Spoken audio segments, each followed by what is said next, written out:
हाँ बेटा, पिछली क्लास में अपन ने डिस्टेंस और डिस्प्लेसमेंट के बारे में क्या करा था, जाना था। अब बात करते हैं स्पीड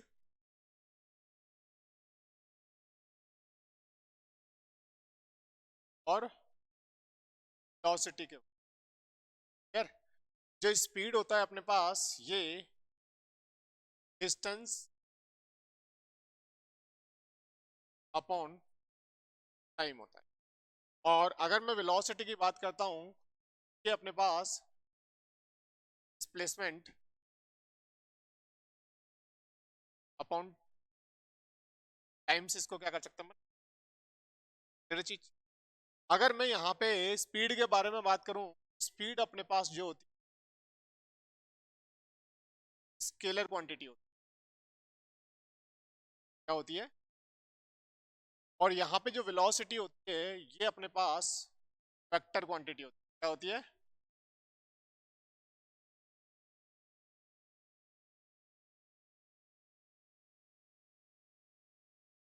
ये चीज। यानी स्केलर क्वांटिटी में अपने पास ओनली किसकी जरूरत पड़ेगी यहाँ पे? मैग्नीट्यूड। और वेलोसिटी वेक्टर क्वांटिटी में अपने पास मैग्नीट्यूड साथ साथ डायरेक्शन की भी क्या होगी, रिक्वायरमेंट होगी। इसका यहाँ पे अगर मैं यूनिट की बात करता हूँ, दैट इज मीटर पर सेकंड होगा। और यहाँ पे अपने पास इसका भी जो यूनिट होगा वो मीटर पर सेकंड। ये चीज। डिस्टेंस स्पीड अपने पास हमेशा पॉजिटिव रहेगी। क्या रहेगी बेटा? और यहाँ पे अपने पास जो वेलोसिटी होगी, ये पॉजिटिव भी हो सकती है, नेगेटिव भी हो सकता है, या फिर ये जीरो भी हो। क्लियर? अपने पास जो स्पीड होता है ये फोर टाइप्स की होती है। कितने टाइप्स की होती है? Four types. यहाँ पे जो वेलोसिटी भी होता है अपने पास कितने टाइप्स का होता है? फोर टाइप्स का होता है। क्लियर? तो अपन एक एक करके इन स्पीड्स के बारे में पता करेंगे। स्पीड्स होगी अपने पास कितने टाइप की है? तो पहला है अपने पास वो यूनिफॉर्म स्पीड है। क्या है? यूनिफॉर्म। दूसरा अपने पास यहाँ पे नॉन यूनिफॉर्म स्पीड है। क्या है? Non uniform.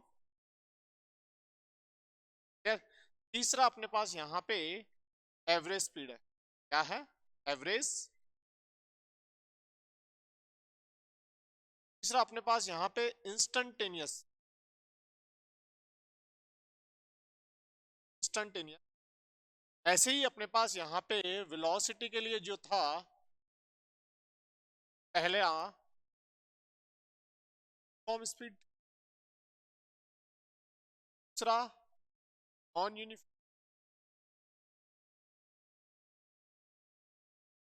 तीसरा अपने पास यहाँ पे एवरेज वेलोसिटी, चौथा अपने पास यहाँ पे इंस्टंटेनियस।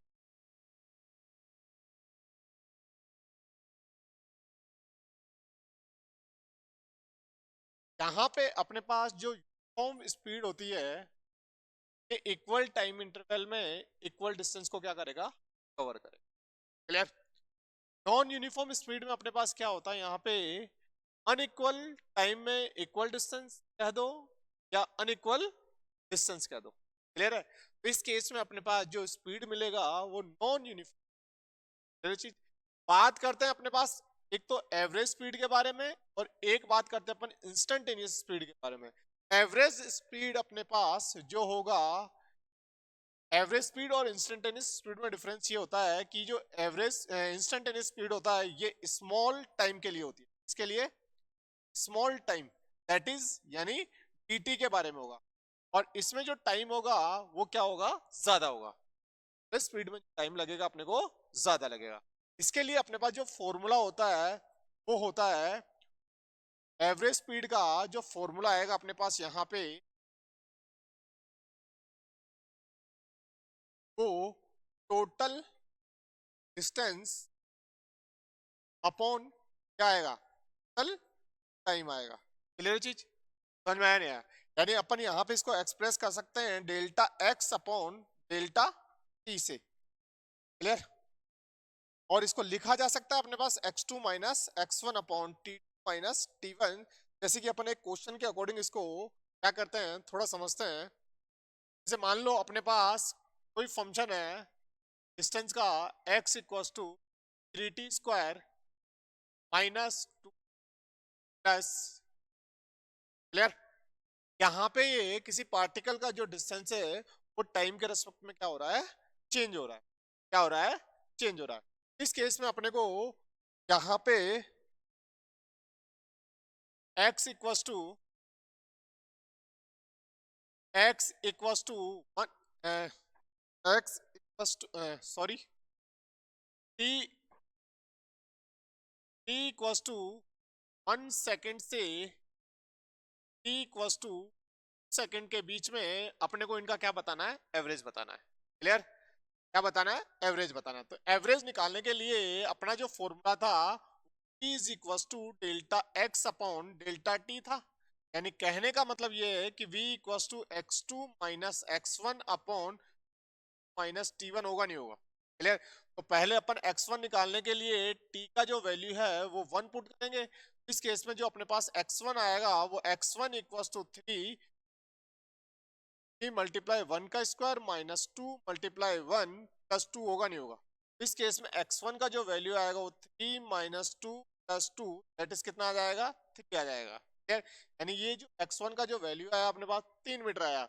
ऐसे ही अपन यहाँ पे t का जो वैल्यू होगा वो 2 सेकंड पुट करेंगे। तो इस केस में अपने पास कितना आ जाएगा बेटा, x2 इक्वल्स टू 3 मल्टीप्लाई 2 का स्क्वायर माइनस 2 मल्टीप्लाई 2 प्लस 2 होगा, नहीं होगा?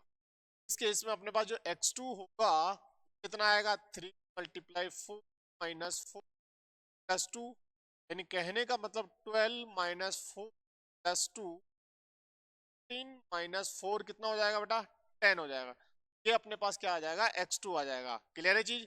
तो इस केस में अपने पास ये x1 x2 और t का वैल्यूज अगर अपन इसमें पुट करेंगे तो v का जो वैल्यू आएगा अपने पास 10 माइनस 3 अपॉन माइनस 1 हो जाएगा।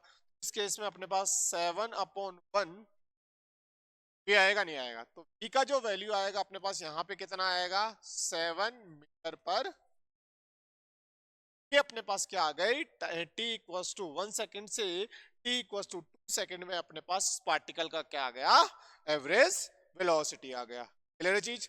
ऐसे ही अपन यहाँ पे अगर इंस्टेंटेनियस वेलोसिटी की बात करते हैं, इंस्टेंटेनियस वेलोसिटी के लिए अपन यहाँ पे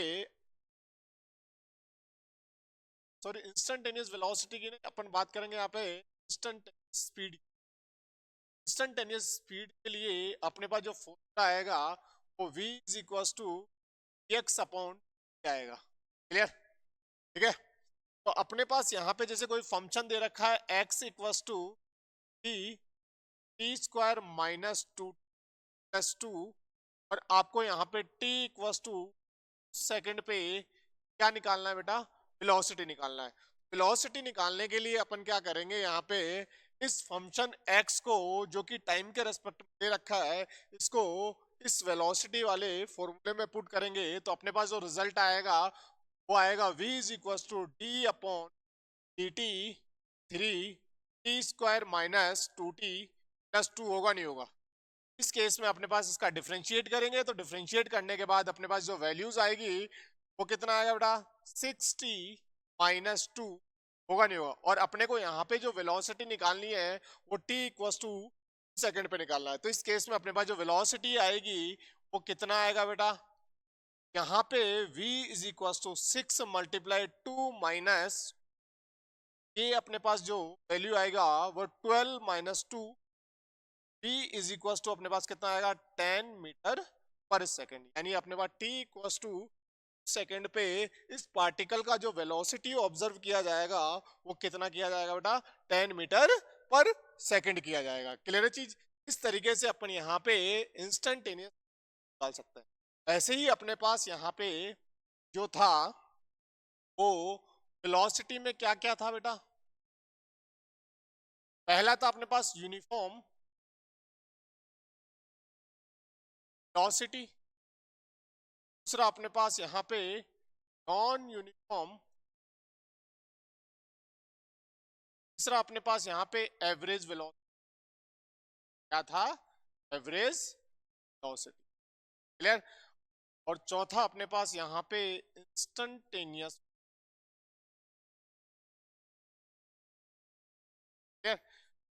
यहाँ पे अगर अपन यूनिफॉर्म वेलोसिटी की बात करते हैं तो यूनिफॉर्म वेलोसिटी क्या होता है? यहाँ पे अपने पास इक्वल टाइम इंटरवल में वो इक्वल डिस्प्लेसमेंट क्या करेगा? कवर करेगा। तो उस केस में अपने पास जो वेलोसिटी आएगी वो कौन सी होगी बेटा? यूनिफॉर्म वेलोसिटी आएगी। नॉन यूनिफॉर्म वेलोसिटी में वो अनइक्वल टाइम इंटरवल में अनइक्वल डिस्प्लेसमेंट क्या कर सकता है? कवर कर सकता है। तो इस केस में अपने पास यहाँ पे जो वेलोसिटी आएगी वो कितना आएगा बेटा? यहाँ पे नॉन यूनिफॉर्म वेलोसिटी आएगा। एवरेज वेलोसिटी अगर अपन बात करते हैं, एवरेज वेलोसिटी में, तो एवरेज वेलोसिटी में अपने पास यहाँ पे total displacement upon total time आएगा। ठीक है? इसको अपन यहाँ पे मैथमेटिकल फॉर्म में डी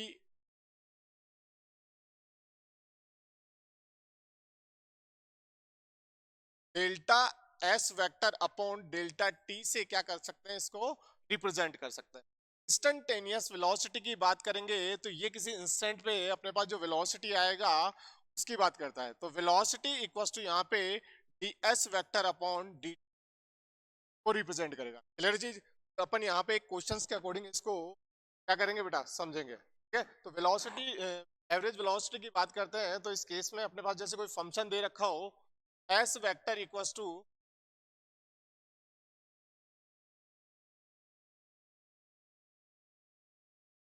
एस इक्वल्स टू अपने पास दे रखा हो 4t² -2 + 3।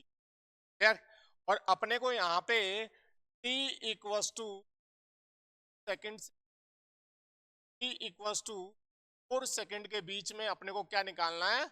एवरेज वेलोसिटी निकालना है। तो एवरेज वेलोसिटी का जो अपने पास फॉर्मूला था वो v is equals to ds upon t था। यहाँ पे अपने पास जो डिस्प्लेसमेंट का टाइम के रेस्पेक्ट में जो फंक्शन दे रखा है वो क्या दे रखा है बेटा? 4t² -2 + 3 दे रखा है। इस केस में अपने पास यहाँ पे इसको डिफरेंशिएट करने के बाद जो वैल्यूज आएगी, क्या जो वैल्यूज आएगी वो कितनी आएगी बेटा अपने पास? 6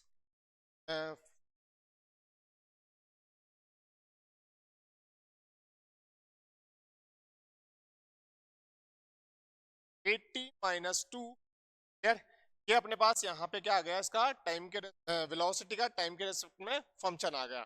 अपने को यहाँ पे अगर मैं एवरेज की बात करूं, delta S upon delta T होगा। यहाँ पे अपने पास यहाँ पे इसको अपन लिख सकते हैं S2 - S1 अपॉन टी -1 होगा। क्लियर? तो S1 निकालने के लिए t का वैल्यू अपन कितना पुट करेंगे? पहले सेकंड पुट करेंगे। इस केस में अपने पास जो S1 होगा वो कितना आएगा बेटा? 4 स्क्वायर माइनस मल्टीप्लाई 2 + 3 होगा नहीं होगा? इस केस में 4 × 4 - 3 होगा नहीं होगा? 16 -4 + 3 दैट इज 19 में से 4 गया तो कितना बचेगा? 15। क्लियर? ये इसका क्या आ जाएगा? यहाँ पे S1 का वैल्यू आ जाएगा। क्लियर? ऐसे ही अपन T2 का वैल्यू पुट करके S2 निकाल सकते हैं। तो T का जो वैल्यू दे रखा है वो कितना दे रखा है? 4 सेकंड दे रखा है। तो S2 कितना आएगा अपने पास? यहाँ पे S2 निकालने के लिए अपने पास 4 × स्क्वायर माइनस × 4 + 3 होगा नहीं होगा? S2 फर्स्ट कितना आएगा? 4 × 16 - 8 + 3 होगा नहीं होगा? इसमें अपने पास 64 - 8 + 3 होगा नहीं होगा? ये अपने पास क्या होगा? S2 आ जाएगा। और S2 अपने पास कितना बचेगा? 67 - 8 होगा नहीं होगा? इस केस में अपने पास यहाँ पे S2 आएगा वो कितना आएगा? 59 मीटर। तो अपने पास जो एवरेज वेलोसिटी आएगा वो 59 - 10 अपॉन 4 - 2 होगा नहीं होगा? तो इस केस में अपने पास कितना आ जाएगा? 4 4/2 दैट इज अपने पास कितना आ जाएगा, ये 20 मीटर पर सेकंड हो जाएगा। ये अपने पास क्या आ जाएगा यहाँ पे, इसका एवरेज वेलोसिटी आ जाएगा। ऐसे ही अपन यहाँ पे इंस्टेंटेनियस वेलोसिटी निकाल सकते हैं। इंस्टेंटेनियस वेलोसिटी निकालने का, जैसे t इक्वल्स टू 2 सेकंड पे अपने को इंस्टेंटेनियस वेलोसिटी निकालनी है। यहाँ पे t का जो वैल्यू हो कितना पुट करेंगे, यहाँ पे t इज इक्वल्स टू कितना आ जाएगा, 8 मल्टीप्लाई 2 माइनस 4 हो जाएगा, तो कितना आएगा 16 माइनस 4। ये अपने पास यहाँ पे t इक्वल्स टू 2 सेकंड पे इसका क्या आ गया, एवरेज इंस्टेंटेनियस वेलोसिटी आ गया। ऐसे अपन t इक्वल्स टू 4 सेकंड पे निकाल सकते हैं। t इक्वल्स टू 4 सेकंड में निकालने के लिए इसमें t का जो वैल्यू है वो कितना पुट करेंगे बेटा, 4 पुट करेंगे। 8 मल्टीप्लाई 4 माइनस 2 होगा, नहीं होगा। यहाँ पे अपने पास जो एवरेज वेलोसिटी, जो इंस्टेंटेनियस वेलोसिटी आएगा कितना आ जाएगा बेटा, अपने पास 30 मीटर पर सेकंड आ जाएगा। इस तरीके से अपन यहाँ पे एवरेज वेलोसिटी निकाल सकते हैं, इंस्टेंटेनियस वेलोसिटी निकाल सकते हैं। क्लियर?